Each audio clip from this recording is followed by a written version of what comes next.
గ్రామాల్లో మౌలిక సదుపాయాలు కల్పించేందుకు కూటమి ప్రభుత్వం పెద్దపీట వేస్తుందని ఎమ్మెల్యే గోరంట్ల బుచ్చయ్య చౌదరి అన్నారు.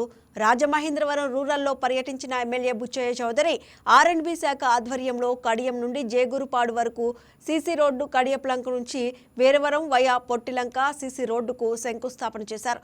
కడియం నుంచి వెలగతోడు వరకు వెళ్లే ప్రధాన రహదారి నూతన నిర్మాణం చేసేందుకు 6.50 కోట్ల రూపాయలు నిధులు మంజూరు అయ్యాయని తెలిపారు.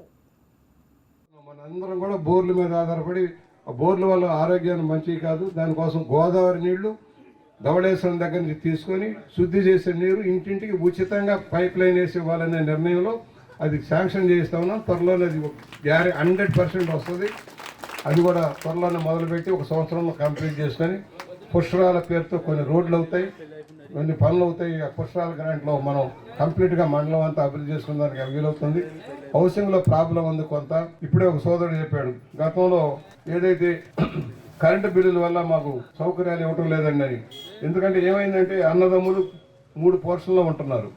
ఇక్కడే కాదు, చాలా చోట్ల సమస్య ఇలాగే ఉంది. ఒకే రేషన్ కార్డులో 4 పేర్లు ఉండేటప్పటికి కరెంటు బిల్లు అయ్యేటప్పటికి గవర్నమెంట్ ఆఫ్ ఇండియా ఇచ్చే నార్మ్స్లో కరెంటు బిల్లు ఎక్కువ వాడింది, కొన్ని గైడ్లైన్స్ పెట్టారు పేదరికం అంటే ఏంటనేది. దానికోసం కొన్ని రద్దు అయినాయి. దానివల్ల ఇబ్బంది పడుతూ ఉన్నారు. మహిళా పారిశ్రామికవేత్తలు కూడా కేంద్రం చేయబోతున్నాం. మొత్తం మండలంలోని అందరికీ ఒక 5,000 ఇళ్ళు ఇక్కడ కట్టాలని నిర్ణయం తీసుకున్నాం. చంద్రబాబు గారి దృష్టిలో కూడా పెట్టాం.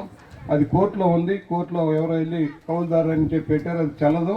త్వరలోనే అది కూడా పరిష్కారం అయిపోతే ఇది మొదలు పెట్టేస్తే మండలం వాళ్ళందరికీ సెంటర్, అప్పుడు ఒక రోడ్డు బ్రిడ్జ్ వస్తుంది.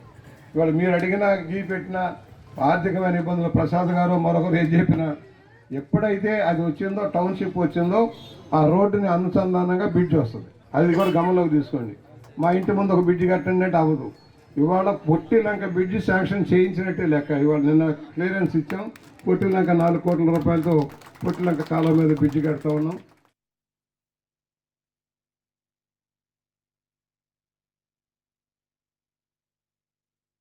బోరు వాటర్ వాడుతున్నాం. మనందరం కూడా బోర్ల మీద ఆధారపడి ఆ బోర్ల వల్ల ఆరోగ్యానికి మంచివి కాదు. దానికోసం గోదావరి నీళ్లు ధవళేశ్వరం దగ్గర నుంచి తీసుకొని శుద్ధి చేసే నీరు ఇంటింటికి ఉచితంగా పైప్ లైన్ వేసి ఇవ్వాలనే నిర్ణయంలో అది శాంక్షన్ చేస్తా ఉన్నాం. త్వరలోనే అది 100% వస్తుంది.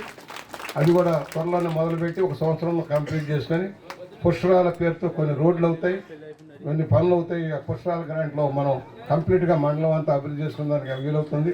హౌసింగ్లో ప్రాబ్లం ఉంది కొంత. ఇప్పుడే ఒక సోదరుడు చెప్పాడు, గతంలో ఏదైతే కరెంటు బిల్లుల వల్ల మాకు సౌకర్యాలు ఇవ్వటం లేదండి అని.